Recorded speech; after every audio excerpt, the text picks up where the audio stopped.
Dans le premier chapitre de 1 Samuel, nous voyons que ce qu'est l'esprit d'adoration le plus pur. Vous vous souvenez du récit? Pénina avait des enfants, mais Anne était stérile. Sa rivale lui prodiguait les mortifications pour la porter à s'irriter.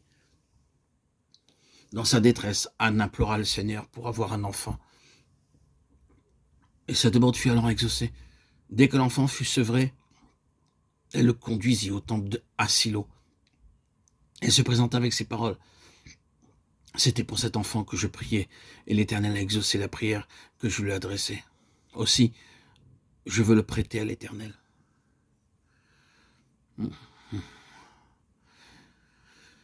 Il sera toute sa vie prêté à l'Éternel. Avez-vous remarqué 2 phrases dans ce récit? Pour moi, elles sont extrêmement précieuses. Relisons-les. Le Seigneur me l'a accordé. Il a exaucé ma prière. Je veux aussi le donner à l'Éternel. Le Seigneur lui a donné l'enfant tant attendu, qu'elle a espéré, elle qui était stérile. Et elle, à son tour, le lui restitue. Y a-t-il une plus grande réponse à la prière? Sa prière était tout entière de ses plus ardents désirs. Elle rendit tout au donateur. Oh, frères et sœurs en Christ, mes chers amis, auditeurs, auditrices, bien-aimés, nous pouvons vraiment dire d'une telle personne qu'elle a vraiment adoré le Seigneur. Ce n'est pas celui qui recherche la grâce de Dieu, mais qui cherche Dieu lui-même, qui est qualifié pour l'adorer dignement. Anne nous fait voir ici ce qui pour elle était précieux au plus haut degré. Non pas l'exaucement de sa prière, ni la grâce accordée, mais la manière d'être de Dieu envers elle, dans le don qu'il lui fait.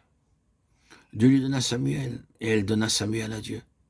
Lorsque Samuel passait de ses mains dans celles de Dieu, l'adoration jaillit de son cœur jusqu'au cœur de Dieu.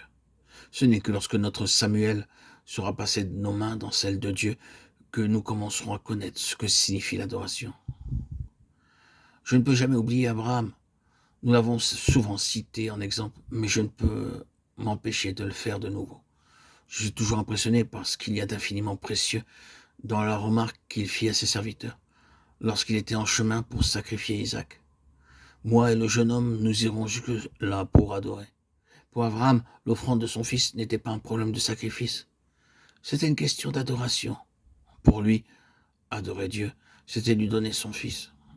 Abraham reconnaissait cela comme étant la manière dont Dieu voulait être adoré. C'est pourquoi il offrit l'adoration de la manière désirée par Dieu.